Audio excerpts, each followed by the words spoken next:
From the AOC studios, deep in the heart of downtown Lafayette, Louisiana, it's fun, it's excitement, it's so low budget that we don't even have our own theme music anymore. Yes, thank you, ASCAP BMI, for coming down on us for that. But it is Volume 7, Episode, I think this is 20, of 124 East Main. Good evening, Acadiana. Welcome in to the best show in Acadiana, as voted by Travis W. Webb. I'm Ian Ozan, happy that you are here with us this evening on 124 East Main. On tonight's docket, we will do a redux of the spiel we gave last week on the religious freedom law here in Louisiana. We'll talk about our illustrious governor. NBA playoffs beginning this afternoon. We'll talk a little bit about that. We'll also wax poetic on Mayweather-Pacquiao.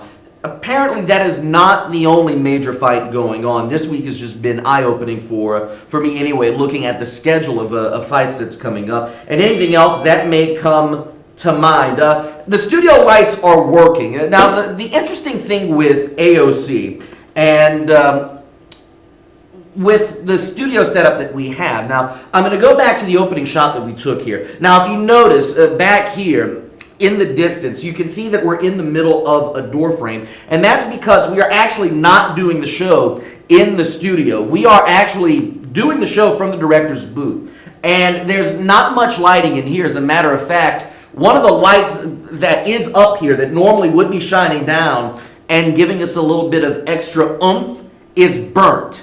So because of that, we're a little bit darker than usual tonight. And the other reason is it's out of shot, but the one light that we do have pointing directly in here to us is almost completely obstructed by the door frame. So it's a little bit darker than usual tonight, but again, the one light that we have up here that normally would be working in our favor is a little bit burnt. But thank you for noticing that. Bruce checking in this evening via text, and we appreciate you chiming in tonight. And of course, we appreciate all of you chiming in this evening. Tonight, our topic, for those of you who watched the show last week, you'll get the reference to what our topic's about tonight. Do our phones work? That is the most important question that I have right now. Because again, for those of you who missed the show last week, we had phone issues. If you try dialing the number that's right here on your screen last week, it's right here. We have to use this finger. 366-8951. If you tried dialing that number last week, you got a busy signal. You couldn't get through on the phones. And it was disappointing because this show is caller driven. This show is about you, the viewer. It's about what you have to say and what's on your mind. Now, we couldn't exactly do that last week because the phones were dead. We could dial out, but we couldn't get people calling us.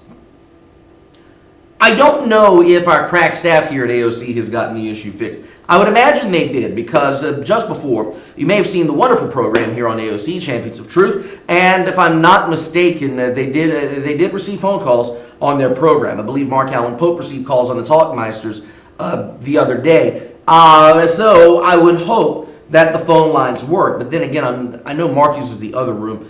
I'm not sure which room Champions of Truth uses. If they're on the other side of the wall of the big room, or if they are in the fishbowl on the other side of the building. But regardless, try to give us a call tonight, 366-8951. That is the phone number. And if you cannot reach us that way, you can always check us out. You can always check us out on Twitter, and we'll go ahead and switch that graphic right there. Hey, oh, wait. Did it work? There we go. There's the graphic. At 124 E-Main is the place to tweet us if you want to tweet us. Now, with that said, and I hope I can remember how to switch out on here. Okay, let's see. Add an existing account on here. Let's see. 124 E-M-A-I-N. I thought I'd set this up. Really? I have to punch in the passcode?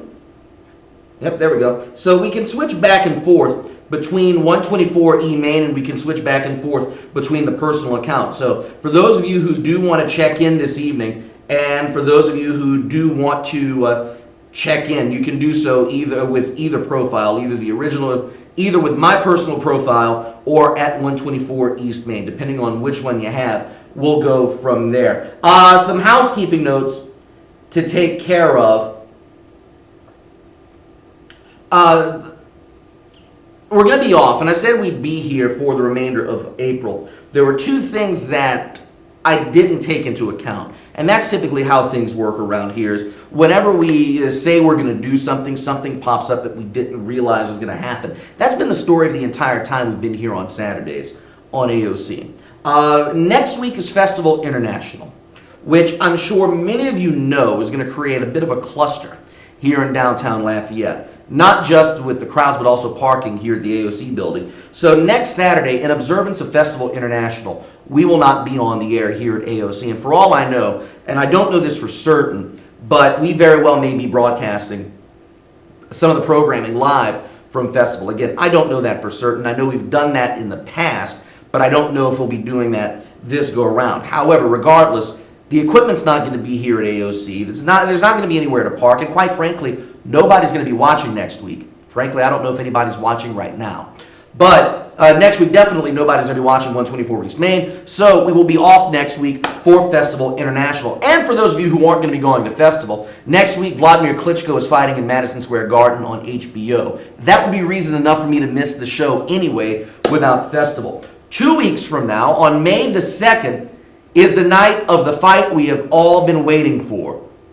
Manny Pacquiao versus Floyd Mayweather. Yes, I'm going to be crazy and spend the $100 to buy the fight. Yes, I'm going to watch the fight, and I will rejoice when Floyd Mayweather gets the crap kicked out of him. But that's neither here nor there.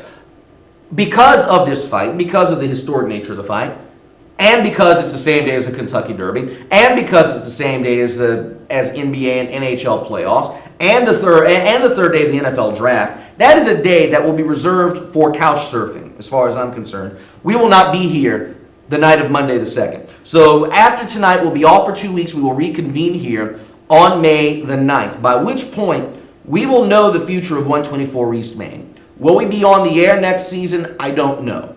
That is a decision I have to make in the next couple weeks. But regardless, we will be back here. We will close out May. We will close out year number 7 of 124 East Main. And if you see us after June the 16th, then you know we're continuing on with volume 8 of 124 East Main. Lord, we've been on the air almost 7 full years now. It's hard to believe. We started this show back in the summer of 2008 as a bit of a, how can I describe it? I don't want to say it was a one-off thing. I don't want to say that it was that we were trying to parody the shows that were on AOC. It was far from that. The right word doesn't come to mind. But when we started here back in the summer of 2008, it was something that we never expected. By we, I mean Nick Mayon, Tyler Franchbois, and the rest of the crew that started the show with me. We never expected it to run this long. And as we mentioned before, stuff has happened. Life has happened. Jobs, in the case of Nick and Tyler, children, wives, and things like that, where the main cast and crew has been kind of torn apart and has been taken away from the show. I'm still here because obviously I have no life. But we'll see what happens in the next few months, whether or not we continue, whether or not we'll go for year 8, or if we take a hiatus and come back in December. Everything's on the table right now. I don't know. You'll have to ask me once we get to May. Then we'll figure that out. The other bit of housekeeping that we do need to mention here, and I don't know if I've mentioned it here on 124 East Main. I know Mark Pope has mentioned it on the Talkmeisters. For those of you who watch this show, who've also watched the Talkmeisters, Mark will be signing off his show. Will mark 20 years in, I believe, June or July. He will hit his 20th anniversary on the air here at AOC, and he's going to bow out after his 20th anniversary show. So for those of you who watch the Talkmeisters, this is the last run for Mark. It's coming towards the end, so make sure you catch those programs and phone Mark and give him a congratulations and thank you before his show ends. And again, who knows, maybe 124 will fall into that slot depending on how the AOC draft goes in the next few weeks. Let's see, we're off for the 2 weeks. Talk Meisters. I think that's all the housekeeping that we need to mention. Bert Grace checks in via Twitter asking, which team do you think will win the Stanley Cup this year? I don't know. I'm inclined, just watching the first couple of games of the playoffs, I'm inclined to pick a repeat of the Kings and the Rangers in the Stanley Cup Finals this year. Oh no, check that. No, the Kings aren't even in the playoffs. What the hell are you talking about, Ian? Shows how much I've been paying attention to the Western Conference. The Rangers look awfully good. Right now, they have... I would imagine that the Rangers are the team to beat right now. They've got a solid chance. I'm hoping for a Canadian team to make it, though I don't know if Vancouver will be the hope in the Western Conference. Maybe Winnipeg will be that hope in the West. I don't know.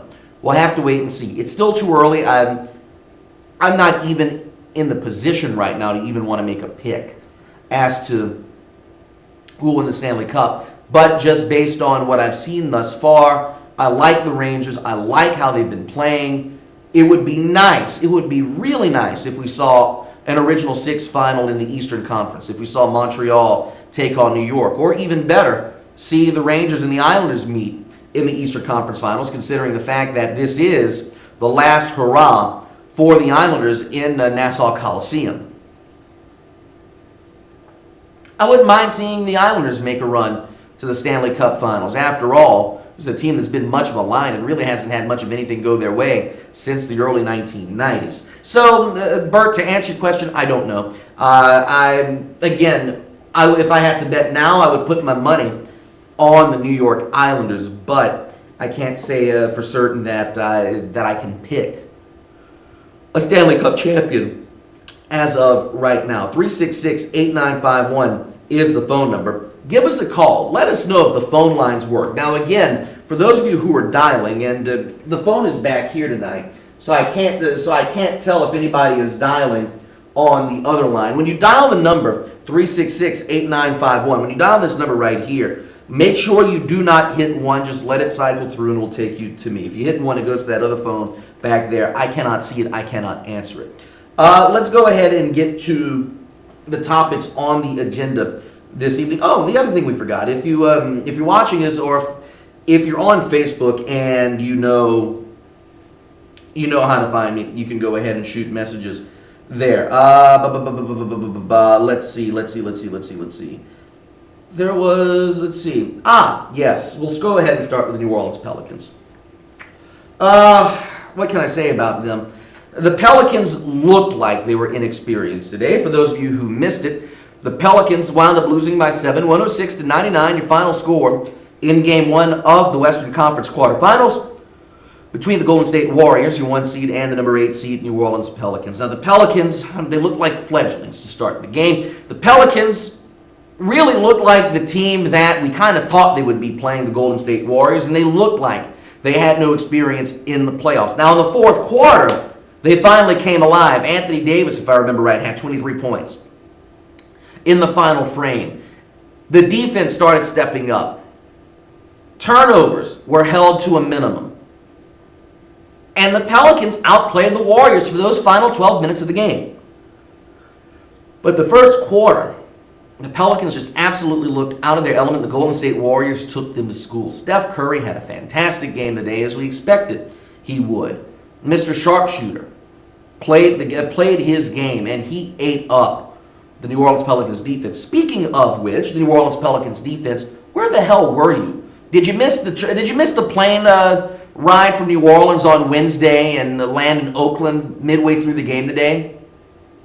Someone remarked on Twitter that there's no D in New Orleans, and boy, that was very accurate and very apropos for the way the Pelicans played today. I'm not a fan of the zone defense. I will say this. I've grown up watching the NBA back when the zone defense was still illegal in the NBA. I much prefer the man-on-man game, the one-on-one game. I much prefer watching players set up in isolation and offenses work out of isolation.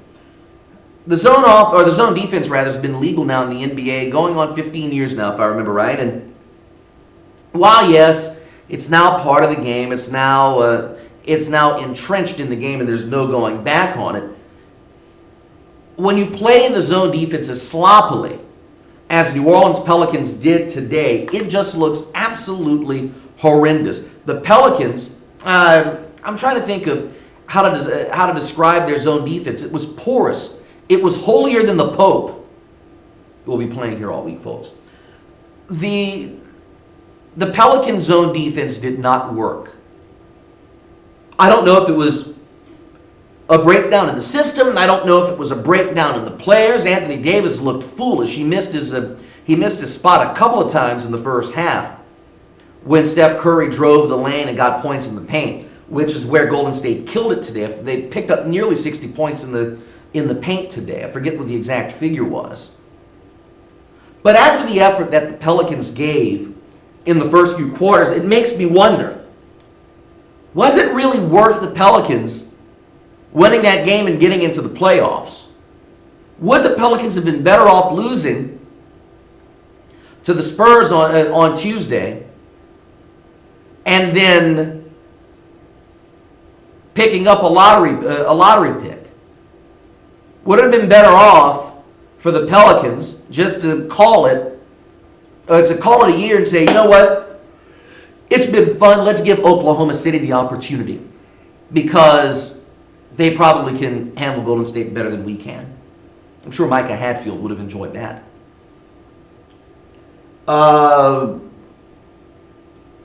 Would have been better off for the Pelicans just to go home and say, you know, we can't compete, why make the playoffs? Of course, all of that sounds absurd, but when you look at the effort that was given in the first 2.5 quarters today, the Pelicans did not look like a playoff team. They looked like the team that struggled against the Knicks and the Nets and the 76ers back in January. They looked like a team that struggled to put together consistent winning streaks during the season, that struggled to play consistently throughout the season. I hope that today's game was a fluke, that today's performance was the result of travel and time off and not playing a game in nearly 4 days. I hope that when they take the court again on Monday, that the Pelicans will look a hell of a lot better than what they did today, because today, quite frankly, was an embarrassment. Carl, you're on 124 East Main. Good evening.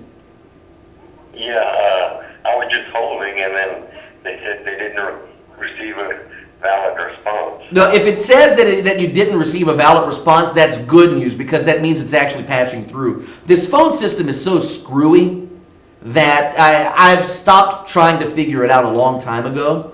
It's back in the day when we were in the old building and you dialed 232-4434 extension 207 to get in. It was so simple. It was direct. It took you to the phone line. With this thing, it sends you through about 3 different operators before it gets you to where you need to go. But you're on the air, you're here, and you got through. Welcome. Okay, yeah, I wanted to comment on the New Orleans Pelicans. I think it's good that they're in the playoffs, because I think that's going to help. It's been only one game. They could win this series, and at the same time, I think it'll help them for next year. Right, and you mentioned the part about winning the series, and keep in mind, the Golden State Warriors are one of, I think, 3 franchises in NBA history to have been an 8 seed and won the opening round playoff series when they beat, who did they beat a few years ago? I forget, was it Dallas they beat almost 10 years ago when they were an 8 seed. So the Warriors know a thing or two about pulling off that 8 seed upset. Now, as a Pelicans fan, I would love to see them pull it off. Realistically, though, I know that's a little bit of a stretch, but you're absolutely right. Maybe this game is what they needed to wake up and to get them into the frame of mind. Again, the Pelicans did beat Golden State about 2 weeks ago in a very close game, came down to the last shot. But it's doable. It's very possible, and the Pelicans can pull it out. But only if they play a lot better than what they did today. Well, that's true, unless they can play like they did in the fourth quarter. Yeah, and that's the thing. The fourth quarter, they turned it on. We also have to keep in mind, I neglected to mention this, Tyreek Evans missed the entire second half today with a bruised knee. He's expected to play on Monday night. So if he comes back, he's healthy, his knee doesn't bother him, the Pelicans will get that pick-me-up. Without Tyreek in the game in the second half, the Pelicans suffered. Tyreek is an offensive mover and shaker. He can move the ball, he can shoot the ball. He is that guy that can back up Anthony Davis and deflect a little bit of attention from him. Without him on the court, you're relying too much on AD. Now, that Quincy Poindexter, give him credit, has picked up some of that slack. But without Tyreek Evans, that offense, as we saw today, is slower. They run the clock more, and in some cases, they force shots that they really don't need. Well, Davis started playing a little more aggressive in the fourth quarter, and I think that's how it's going to be now through the series. Yeah, he's got to play more. He has to play more aggressive. And I believe it was Jeff Van Gundy who mentioned it earlier. AD was driving baseline and trying to draw a foul, but he pulled up on the defender. There was contact there, yes, but the referee made a no call, and it was a right no call. AD pulled up. The defender didn't move into AD, and frankly, if Anthony Davis continues his path along the baseline, he would be called for an offensive foul. So I see why Anthony Davis pulled up, but you're absolutely right. He has to be more aggressive. He's got to force the officials to blow their whistles, and he's got to draw fouls. He didn't do that today. All right. Thank you. Thank you. I appreciate the call. That's a good opening call. I like that. Very good opening call. 337-366-8951 is the phone number. It is, no, we're on the wrong camera shot. There we go. 366-8951. There we go. That is the phone number for those of you who do want to get in on the show this evening. And again, we are tweeting tonight at 124eMain.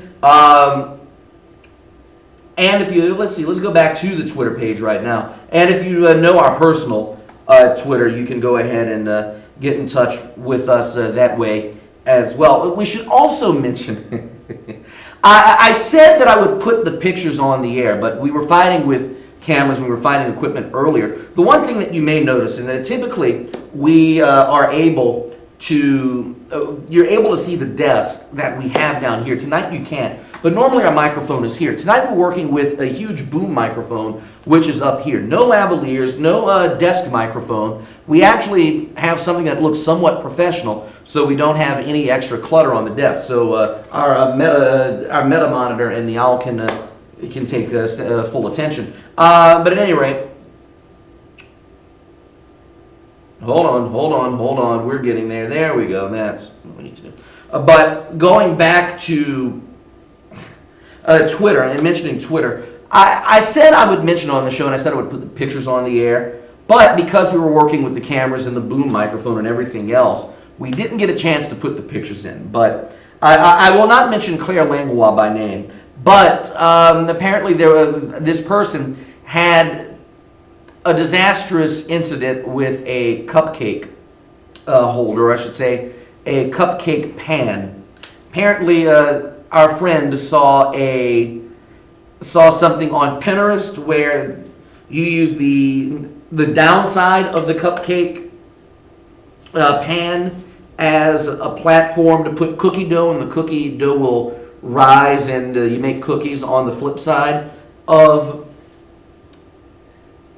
the cupcake pan. Yeah, that didn't work out as expected or as planned.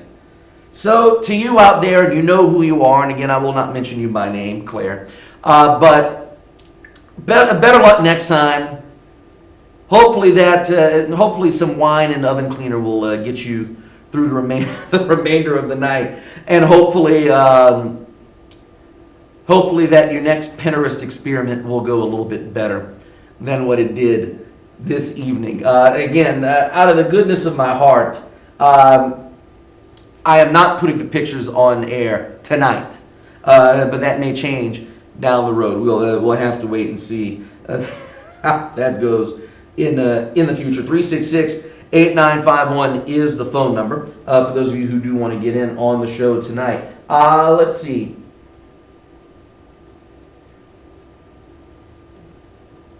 Where were we? Let's see. We talked about. Let's see. Hold on. doggone it, this is a bad. This is the bad thing about running your show and having your rundown on your phone is when stuff pops up, you can't exactly. You have to go back and you have to unlock the phone. We talked about the Pelicans. Let me go into the redux of what we talked about last week, and we discussed the Religious Freedom Bill last week, and we made our thoughts known here on 124 East Main. Now businesses are getting involved in this battle, in this fight, namely IBM, who sent a letter to the governor's office denouncing the bill and urging the governor to veto it should it get to his desk, which it doesn't look like it will. The governor shot back with the wooden speech that he is wont to use, saying that the law does not discriminate, that it provides for the religious freedoms, yada, yada, yada. But while the governor can go ahead and send his response to IBM, and while I'm sure he's written multiple letters to other businesses that have written his office, I've got to wonder, now that IBM is making a fuss about this, what other businesses in the state of Louisiana, what other national and international businesses in the state have started to raise a fuss about this? Should this bill pass, would any of these businesses consider moving out of Louisiana? How much money is there to be lost over this bill? And I know some people are saying, well, our rights are more important than business, our rights are more important than this. I get that, and I agree with you. You're absolutely right that when push comes to shove, rights do trump any business interest that Louisiana may have, or any businesses that have a stake in the state. Our rights do trump that. But when you have a bill that snuffs out the rights of others, when you have a bill that goes out of its way to discriminate against a certain class of people, I can't say that a bill is protecting someone's freedoms or someone's religions. When you take away someone's liberty or someone's rights, whether it's one person, whether it's a class of people, you take away everybody's rights. You chip away a little bit at each and every individual's rights when you give the government, by action or inaction, when citizens allow the government to use a law and use any kind of pretext, in this case religion, to deny the rights of those who live under said law. Which is why I'm happy IBM is stepping up here and warning the governor's office that, hey, you stand to lose a lot of business and a lot of income if you sign this. Tread very carefully. But then again, our governor is more concerned about running for president, which gets me to that topic. I know Governor Jindal is not exactly the most rousing speaker. Anybody who remembers his rebuttal, I believe it was back in 2009, to President Obama's first address as president to Congress, you know that he's not exactly a great speech giver. You know that he's not the most engaging speaker, that he's not someone that captivates your attention. He proved that again this past week when he opened the legislative session. And the governor's speech sounded more like a campaign stump speech than it did a mandate to the legislature to fix the problems that the state has right now. And even Governor Jindal, when he finally got to the budget, when he finally got to the problem, to the elephant in the room, he essentially said, you know what? Out of my hands, good luck, folks. That's what he said. He didn't offer any solutions to fix the budget. He all but acknowledged that it's the legislature's problem for them to fix it. And he practically abdicated his role as governor. He did not own up to it. He did not live up to the expectation that Louisiana citizens have for the governor. And I guess in the almost 90 years since Huey Long became governor and the governor became the strong, iron-fisted figure in Louisiana politics that position now wields or now has, you would expect the governor to come in and say, this is what I want you to do, go about doing it. He didn't do that. Now it seems it's up to Senate President John Alario, who's been around the legislature since 1972, if I'm not mistaken. The man predates term limits. And when he was term limited out of the House, he ran for the Senate, became Senate President. One of the few men, if not the only man in the history of Louisiana to have been Speaker of the House, as well as the Senate President. He's a man who is essentially running the state of Louisiana right now. Which, by the way, going back to the religious thing, forgot to note, Alario has said the bill's dead on the water. He's going to make sure it dies in the Senate if it reaches that far. But anyway.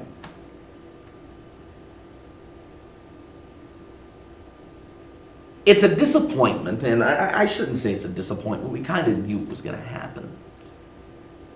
That our illustrious governor, the person who was once described as a wonder kid, as a whiz kid when he was elected back in 2007, has been the utter disappointment that he is, or that he has been. A man with a Brown education, an Ivy League degree, who entered politics relatively young as a head of Department of Health and Hospitals under Mike Foster. There's some irony in that given the current budget situation. A man who talked a good talk and talked awfully fast when he ran for governor, and a man that sold us a bucket of Flavor Aid and made us drink it. Man. Are we feeling the effects now? We've got a $1.6 billion budget deficit. We've got roads that are in shambles, a $12 billion backlog with DOTD. We've got hospitals closing. We've got an education system that's crumbling. And we have a governor who's fiddling while Nero is burning. It is absolutely astounding that our governor is not focusing on his state in a time in which his state needs him the most. He's too busy going around and trying to pick up votes that he's not going to get in what seems to be an ill-fated run for the presidency. Our illustrious governor is doing everything but governing, spending taxpayer dollars in the form of state police security while he travels around trying to win election to a higher office, to a higher executive office after proving that he doesn't have the mettle to perform the executive duties required of him by the Louisiana Constitution. All I can say is we've got another 6 months before Election Day hits. It's a shame that I have to say that about a Louisiana governor. I've never said that before about any Louisiana governor. But it's painfully obvious that the state legislature is not going to impeach and remove him. They've had plenty of opportunities to do that. They're not. But it's time for Bobby Jindal as a governor to go. It's past overdue. Caller, you're live on 124 East Main. Please turn down your TV.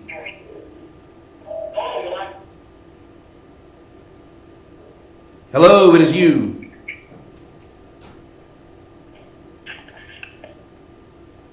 And the caller rejects. That was, the phone number was a Robert. I'm not going to say the last name. A Robert B, a 981 number. If you wanted to call in, if you meant to call in, go ahead, dial back. Just turn down your TV when you call, and this goes for everybody else who dials in. When you call, turn down your TV because it feeds back. We can hear it, and it creates a nice little screeching noise when the feedback comes through. So again, if you do decide to call in, go ahead, turn down your TV and listen through your phone. And the other reason for that is if you listen through your TV while you're on the phone, it will be about a 3 to 4 second delay before you get through. But again, if you want to call in 366-8951, that is the phone number for the show this evening. Let's see, what else do we have on the docket this evening? We've reached the halfway point of the show. We do need to reset. So yeah, let us go ahead and do that now while we have the opportunity, and while I go ahead and try to switch back and forth between Twitter profiles. This is 124 East Main. I am your humble host, Ian Ozan. We are live. It is April the 18th of 2015. If you want to call in, the phone number 366-8951. That is the number. 366-8951 is the phone number. You can tweet us at 124eMain or at iOzan. You can go ahead, hit me up at either one of those. I'm on Twitter. I'm looking at comments, and we can go from there. Z checks in. We haven't heard from Z in a long time. Nice to know that he's still alive and still watching the show for once. He says, our illustrious governor has no focus. He hardly has a necktie.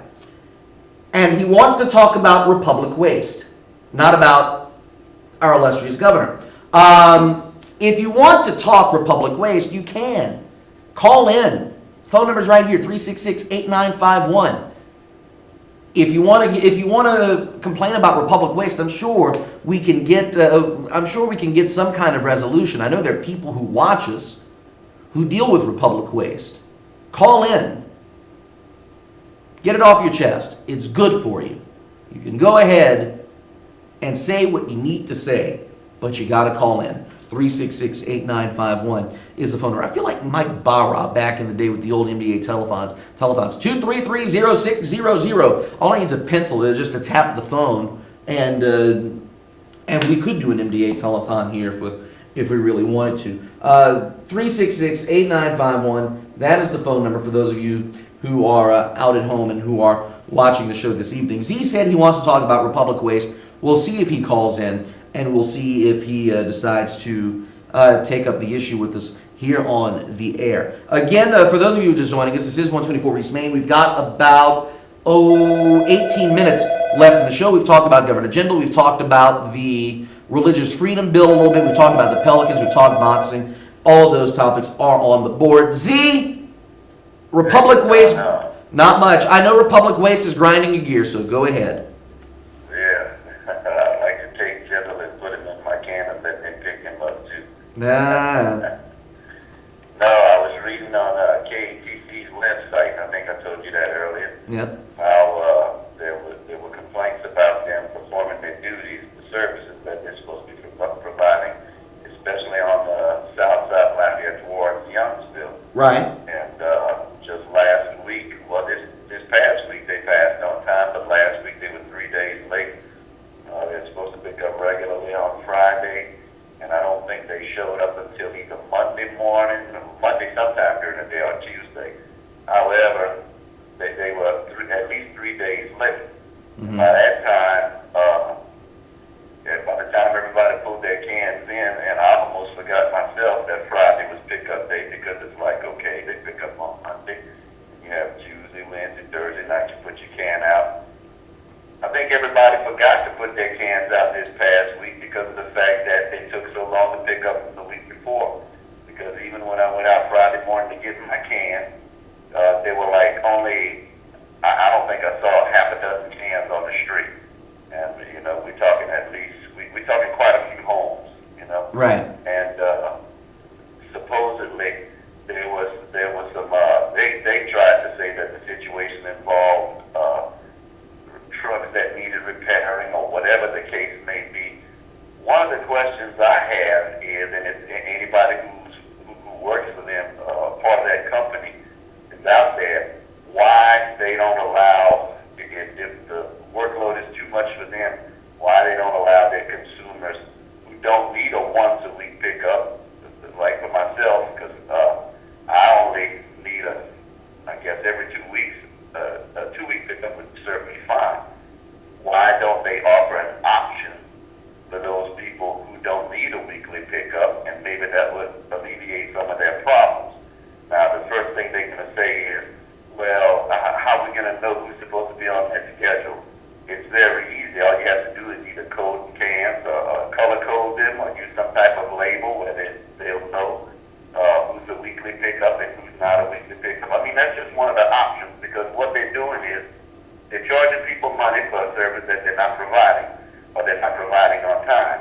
Mm-hmm. And then, of course, Lafayette Consolidated Government fines them whenever they're late. I think the fine imposed this time is going to be somewhere in the neighborhood of $3,000. Yeah, it's upwards of $3,000.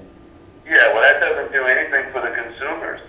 I mean, that's going. Yeah, they have a contract with Lafayette Consolidated Government, but again, like I said to you earlier today, the consolidated government involves the people, not just the members of the board. If we make it a habit of paying bills late, which I never try to do, I mean, it might happen every now and then, but that's something you're going to rarely see me do, paying a bill late. I'm sure even with Republic Waste, if somebody pays a bill late, they're going to probably try and assess some type of late fee or some type of penalty, monetary penalty. Well, if they're late providing their service, how come they're not responsible to the people that they provide the service for? And I'm not talking about the people they have the contract with, but those that are paying them to provide that service. Yeah. There may be ridiculous. They should be held just as accountable. There may be recourse there, but I don't know. I don't know the specifics of the contract with Republic Waste and whether or not anyone can get a refund. The person who would know that is Mark Pope. We mentioned him earlier about the Talkmasters. But Mark Pope is the Director of Environmental Quality here in Lafayette Parish. He works over at City Hall. If you give him a call in his office, he can explain the ins and outs of that, or at least I think he can explain the ins and outs of that and what you can do to get a refund or to, at the very least, report a late pickup. Now, with regards to the contract, why there's no opt-out, I think the answer to that is a simple one. It's because the contract calls for weekly pickup, and the residents of Lafayette Parish are kind of stuck with that. But whenever the contract comes up, so why can't that be changed? I mean, the Lafayette City Parish government represents the people of Lafayette. Who's to say that that can't be changed? I mean, why make people pay for something that they don't need? If I need a pickup once every 2 weeks, I mean, heck, why charge me for something that I don't need? Is it about the parish? Is it about Republic and the parish government making money off of the citizens? No. What's the big deal? I think it goes. Half the time you put a can out there, and I bet you that it's the same case for a lot of people who have two members in the household, where in 1 week you only have half a can full. You know, I mean, to me it would seem reasonable to allow every 2 week pickup. I can remember times in Lafayette Parish when, before it was a consolidated government, where you had 4 or 5 or 6 independent companies that were working in the area, especially in the Karen Crow area. And we did have a company at the time that would come, you had a choice with them every week or every 2 weeks. Why can't they do that? They can't just assume that everybody needs a weekly pickup, you know? I think it's just a way. I think it's a scheme just to be able to make more money, you know. And then, but again, like I said, when you come in late, there's nothing heard about it. Yeah, I understand you can call Mark Pope, but I think the thing is, yeah, the council may be awarded something by that fine, but it's like one of the individuals. I don't do Facebook, but somebody had written a comment on KTC's website.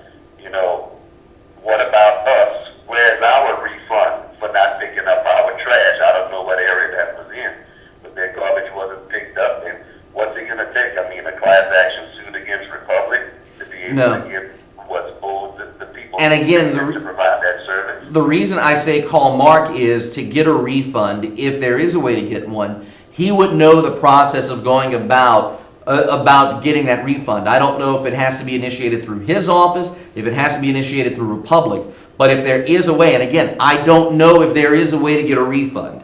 But he would know, and he would be able to give you the answer. That they missed, and it wasn't a week that they missed, but when they cut it 3 days late, but somebody on your website, on KETC's website, had mentioned that, from what they replied to it, it seems as if they didn't get a pickup at all. Right. Okay, now we did get a pickup. It was 3 days late, but then again, like I said, when Friday came around the next week, there were very few cans out there because people hadn't expected that little short week to come back so fast, I mean, the regular date is Friday.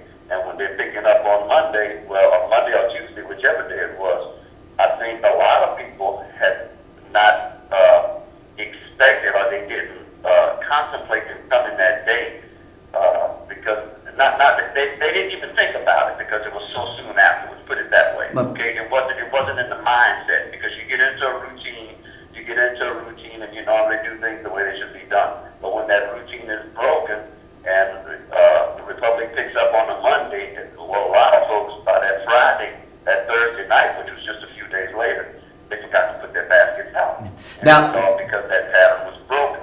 Right. And again, the thing with this, and I'm going to go ahead and say this because we're talking about this, but the one thing that gets missed here, and the one thing that I notice with a lot of people, especially those who call the newsroom and complain, my garbage didn't get picked up, I want to do a story about it. That's fine and dandy. But don't call the TV station and tell us that that your garbage hasn't been picked up. Don't even call Progressive or Republic or whatever the hell they call themselves now. Don't call them. If you have a problem, the person you need to call or the people you need to call is the Lafayette Parish Department of Environmental Quality. And here's why. As soon as a garbage pickup is missed, call them. They will have, Republic at that point is given 24 hours to go to the address or go to the section of town or the neighborhood in which garbage was not picked up. If they don't pick it up, they are fined. And I would imagine that the customers are able to get a refund. But again, I don't know that for certain. I would imagine that the number of times they miss, or if they miss a certain amount of times, that contract can be voided by the city. And it can open up the process for somebody else to come in and pick up garbage collection. I know there are a lot of people around here who are fed up and ticked off with Progressive or with Republic. Again, I forget what they call themselves now. Right. I really think, and to be honest with you, other than their being late, I don't have a problem with them other than their being late. Mm-hmm. Okay, but plenty of times, again, like I said, when they come, there's hardly anything in the can to put out there because I don't need a once-a-week pickup. Yeah. But another thing, too, in the past and prior to the consolidated government, there used to be several companies that contracted with this area. So what's wrong with having other companies out there, even though you have a city parish government that allows for competition? And you know what happens? People are going to pick the ones who provide the best service. The reason why it keeps everybody, it keeps everyone on their toes. We all know that. The more competition you have out there, the better your service is going to be. Absolutely, but 15 years ago when this contract was done, there was a little bit of there was a sweetheart deal that was in there from a prior administration. I will not mention a said name out of respect of the deceased, but based on conversations I've had, there were some sweetheart deals in backroom wheeling and dealing to make sure that it was one person. It's all political as usual. But with that said, you can also opt out of the contract as long as you have Waste Management or somebody else. Because keep in mind, there are other businesses and other residents that opt not to have a Republic or Progressive or BFI, again, whatever it is now. And even back in the day when BFI took over the contract. Residential area. Say what? Can you do that in a residential area? I think you can, because Waste Management, if I'm not mistaken, still picks up some residential waste around here. Again, I may be talking out of turn, but I don't know. But I thought you could. They were bought out by Republic. No, BFI got bought out by Republic. Waste Management is separate. Okay. Waste I Management. haven't seen any other trucks in the area other than, within the parish, I haven't seen any other trucks other than Republic. But yeah, I may be wrong on that too, but I was under the impression that if you didn't want the deal with if you didn't want the deal with, at the time it was BFI and now Republic, that you could. That's the one that's located near Scott, right? Correct, behind McDonald's and near the old Mayfair Window and Door building.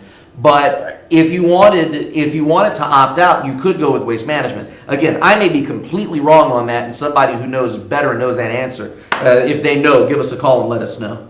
Well, I wish also, I'm going to finish on this line, but I wish also they'd go back to the thing, because I know when I first purchased the home in Lafayette Parish, the service that I had, it was a little company out of Carricker. I think it was called Sanders, if I'm not mistaken. Called who? And the guy, they offered a 1-week contract, or they would come out every 2 weeks. It was up to you, and I used to do every 2 weeks because that was all I needed.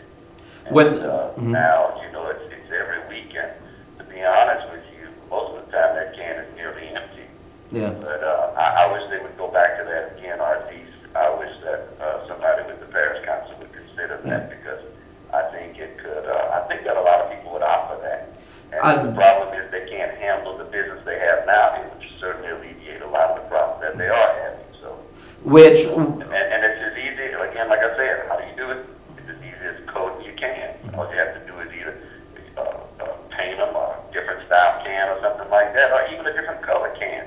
And when you come by, if you're coming by on a weekly basis, it's one color. If it's somebody that you're servicing and they have that different color can, you only pick up like every other week, and it could be a consistent week for everybody, and that way it wouldn't be any problem for the company that's for Republic. With that's something that could be taken up when the contract comes up again. I don't know when it does, but when it. And when's that going to be, in 2020?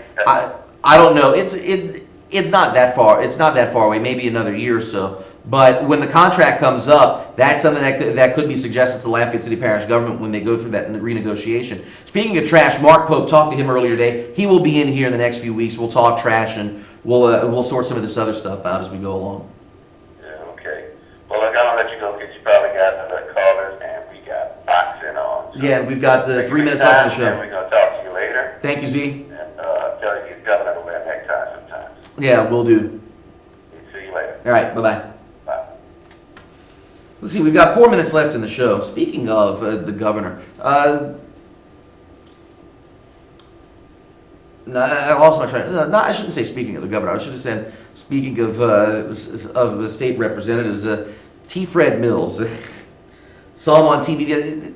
I know Fred's a state senator now, and I love the guy. I respect the guy. He's fantastic. But every time I see him on TV, the first thing that comes to mind is 1, pick up the phone. 2, dial the number. 3, be amazed. I'm not going to sing the lone phone jingle, but I cannot see or talk to Fred Mills without referencing those commercials. Fred is such an institution in this area. How in the world he is not yet a member of the Acadian Order of Living Legends is beyond me. I'm sure he's going to go into the Louisiana Political Hall of Fame at some point. I'm sure he's going to be inducted in some kind of Louisiana State Hall of Fame, if there is one. The man is just a jack of all trades and master of none when it comes to doing what he does. Just a wonderful person. Last call. Good evening, Mike. Well, Fred's the man.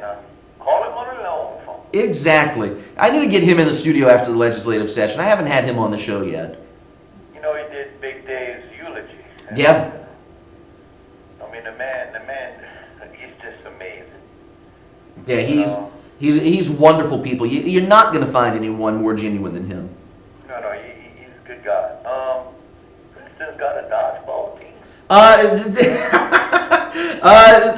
I'm surprised that no one else has called in and picked up on that tonight. But the thing with Princeton dodgeball, back in the day, and I don't know if the tournament still goes on. I think it still does though. There's an annual about this time of year every year. One of the clubs on campus hosts a campus-wide Princeton dodgeball tournament. It's the Princeton Coliseum Club. They host a dodgeball tournament. They open it up to student groups, the residential colleges, and various majors. And they attract let's see, the undergraduate student body at Princeton's about 5,000. I would dare say about 80% of the student body comes out to Dillon Gym for the tournament every year. And I wound up getting the shirt. Now, I'm going to turn around so you can see. It says staff. I was the lead referee for the tournament for 4 years. Okay. So, yeah, so that's I still wear my shirts with pride. So, yes, there's not a Princeton dodgeball team. There's a Princeton dodgeball tournament. Well, all right. I just thought I'd call before the end of the show. I appreciate it, Bandit. Well, now, good night. Bye. Good night, Bandit. Good night, Al. And that'll do it for the show. That's it for us. We're out of here. God willing, if the checks don't bounce, we'll see you back here next week here on 124 East Main. Until then, I'm Ian Ozan reminding you, don't take life too seriously. You're not getting out alive anyway. Good night, everybody.